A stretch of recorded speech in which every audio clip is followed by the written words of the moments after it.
아들, 이젠 네가 책을 읽어보렴. 아책TV. 오늘은 초5 아들이 추천하는 마인크래프트 좀비섬의 비밀.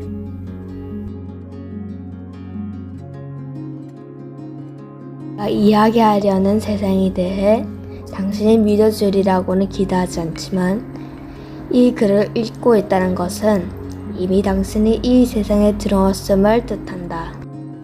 만약 혼자 있고 뭐가 뭔지 도통 모르겠고 엄청나게 겁을 먹었다면 이 세상에서 보낸 첫날 나 역시 그랬다는 것을 밝힌다.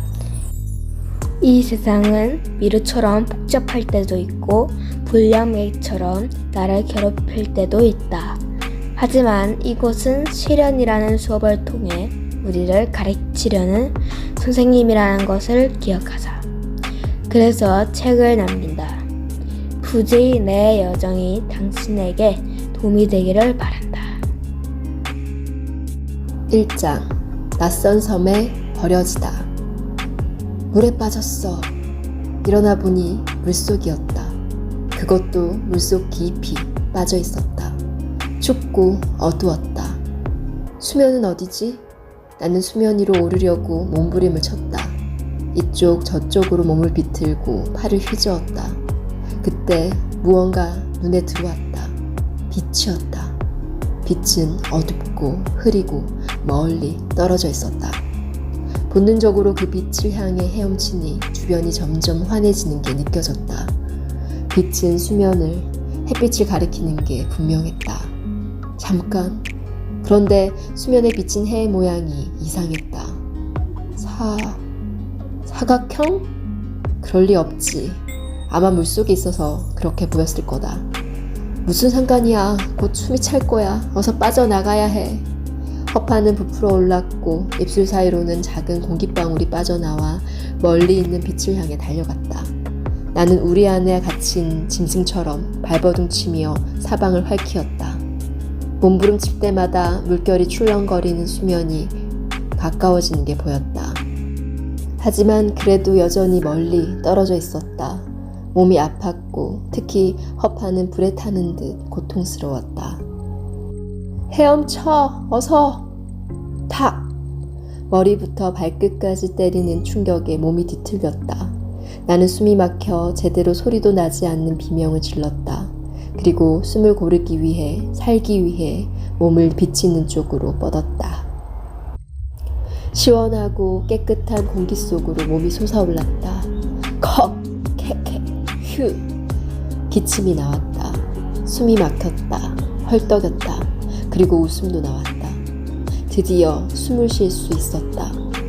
난 잠시 눈을 감고 따뜻한 햇살이 얼굴을 감싸도록 가만히 있었다.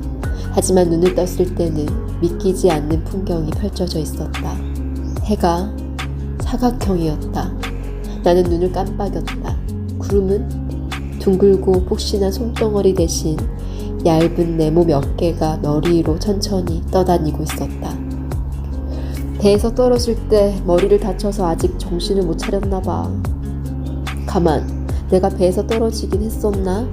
기억이 나지 않았다. 사실 기억나는 게 아무것도 없었다. 어떻게 여기로 오게 됐는지, 더욱이 여기가 어디인지도 몰랐다. 도와주세요! 나는 배나 비행기 아니면 육지를 나타내는 점 하나라도 눈에 띄길 바라며 수평선을 샅샅이 훑었다. 제발요! 아무도 없어요? 도와주세요! 하지만 돌아온 답은 고요뿐이었고 보이는 거라곤 물과 하늘뿐이었다. 난 혼자였다. 거의 말이다. 무언가 눈앞에서 물을 찰싹 때렸다. 더듬이처럼 생긴 촉수와 단단해 보이는 어두운 색 머리가 휙 하고 나타났다. 나는 뒤로 물러나며 비명을 질렀다. 오징어처럼 생긴 그것은 이 이상한 장소에 있는 다른 것들과 마찬가지로 사각형이었다. 나는 날카로운 흰 이빨이 달린 빨간 입이 벌어지는 촉수를 뚫어지게 쳐다보았다. 저리 가! 입이 바짝 마르고 심장은 쿵쾅댔지만 서툰 몸짓으로 그 괴물한테서 멀어지려고 애를 썼다. 하지만 그럴 필요가 없었다. 오징어는 바로 촉수를 오므리고 다른 쪽으로 사라졌다. 나는 그 괴물이 물속 깊이 사라질 때까지 꼼짝도 하지 못하고 둥둥 떠 있었다. 한참 뒤에야 새소리 나는 안도의 한숨을 길게 내쉬었다. 나는 한 번 더 숨을 들이마신 후 더 큰 숨을 삼켰다. 마침내 심장은 안정됐고 떨리던 팔다리도 잠잠해졌으며 정신이 든 후 처음으로 머리를 제대로 굴릴 수 있게 됐다. 좋아. 호수든 바다든 뭐가 됐든 난 지금 물에 빠져 있어. 날 구하러 올 사람은 아무도 없고 계속 이러고 있을 수도 없어. 아까는 미쳐보지 못한 해안선을 발견할까 싶어 천천히 제자리에서 한 바퀴 돌아보았다. 그러나 아무것도 눈에 들어오지 않았다. 절박한 심정으로 하늘을 한 번 더 올려다보았다. 비행기는커녕 가느다란 흰색 연기 흔적도 없었다. 아무 흔적도 없는 하늘이라니 말이 되나? 하지만 사각형 태양과 사각형 구름이 떠있는 하늘이라면 말이 된다. 멍하니 구름을 바라보았다. 구름은 전부 한 방향으로 떠오르는 해의 반대 방향으로 흐르고 있었다. 서쪽으로 말이다. 어디든 가야겠지? 나는 다시 한숨을 내쉬고 천천히 서쪽으로 헤엄쳤다. 딱히 달라질 게 없다 해도 바람이 헤엄치는데 약간은 도와줄 거라고 생각했다.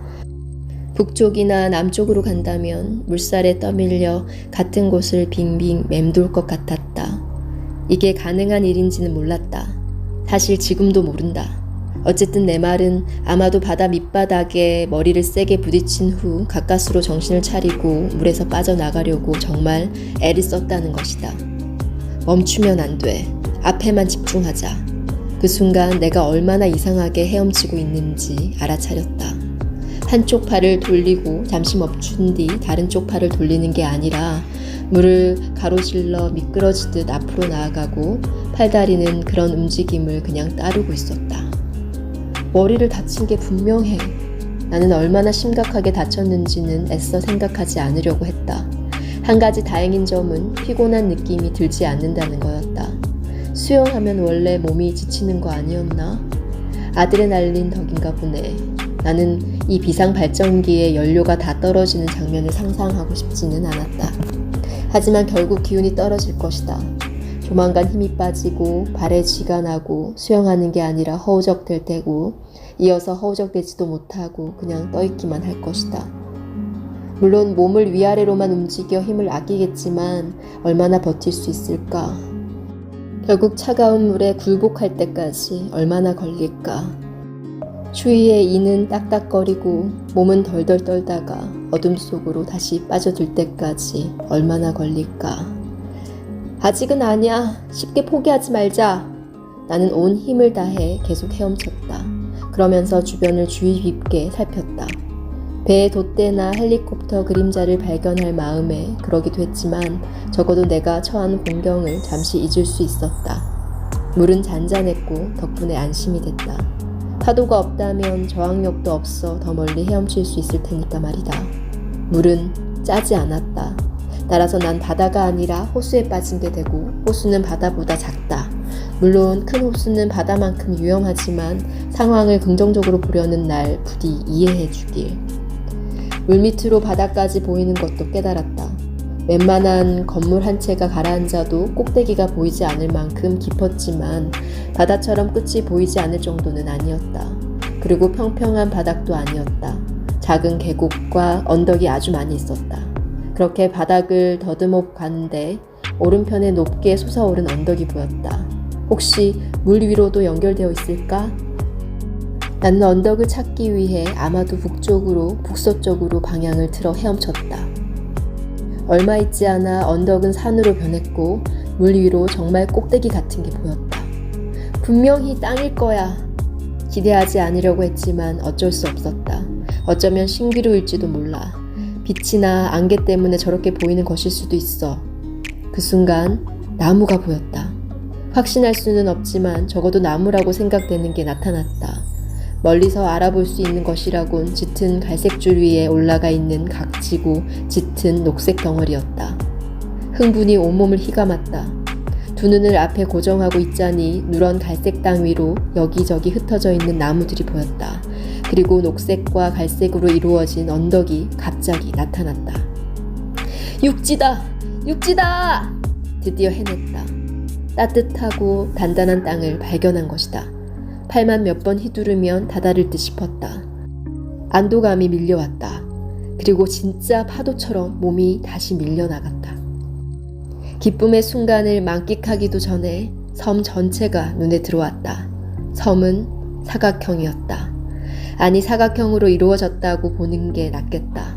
모래, 흙, 돌멩이, 내가 나무라고 생각했던 것 등 전부가 사각형이었다. 모든 게 정육면체로 만들어져 있었다. 그래, 1분만 기다리자. 그러면 괜찮아질 거야. 나는 고개를 흔들며 눈에 보이는 것을 믿지 않으려 했다. 저 거슬리는 직각들은 이내 예전의 부드러운 곡선으로 되돌아올 거라 믿었다. 하지만 그런 일은 일어나지 않았다. 나는 섬을 향해 걸어갔다. 머리를 다쳐서 그런가 봐. 하지만 걱정할 거 없어. 피가 심하게 나는 게 아니라면. 자연스레 손을 머리에 올려 내가 생각하는 상처를 더듬으려다가 눈앞에 나타난 손을 보고 숨을 멈췄다. 헉! 대체 이게 뭐야? 직사각형 팔끝에는 정육면체 살이 달려 있었다. 손가락을 아무리 벌리려고 애써도 벌어지지 않았다. 내 손이 왜 이래? 겁에 질린 목소리로 외쳤다. 머리가 빙빙 돌았고 숨이 막혔다. 나는 불안한 마음으로 천천히 몸을 내려다보았다. 벽돌 모양의 발에 직사각형 다리, 신발 상자 모양의 가슴, 게다가 내가 입고 있다고 생각한 옷은 몸 위에 칠해진 물감이었다. 도대체 내가 왜 이렇게 된 거지? 이건 현실이 아니야! 몸을 덮고 있는 물감을 떼어내려고 발버둥 쳤지만 소용이 없었다. 물이 있는 쪽으로 달려가 얼굴을 비춰보았다. 하지만 아무것도 보이지 않았다. 여기는 대체 어디지? 내가 왜 이렇게 된 거냐고! 햇빛을 받아 어른거리는 바다를 향해 난 부르짖었다. 나는 정신을 차렸을 때의 상황을 다시 떠올려 보았다. 내가 잠에서 깨긴 깬 걸까? 그래, 이건 꿈이야. 공포에 질린 내 목소리에 안도하는 기운이 스며들었다. 이 상황을 설명해줄 단 한 가지에 기대어 보았다. 이상한 꿈일 뿐이야. 꿈에서 깨기만 하면. 그러면 뭐? 내가 집에서 일어나는 모습을, 다시 내 인생을 사는 모습을 그려보려 했다. 하지만 아무것도 떠오르지 않았다. 부드럽고 둥근 것들로 이루어진 세상, 사람과 집과 차와 삶이 있는 세상은 기억났다. 하지만 그 안에 사는 나는 기억나지 않았다.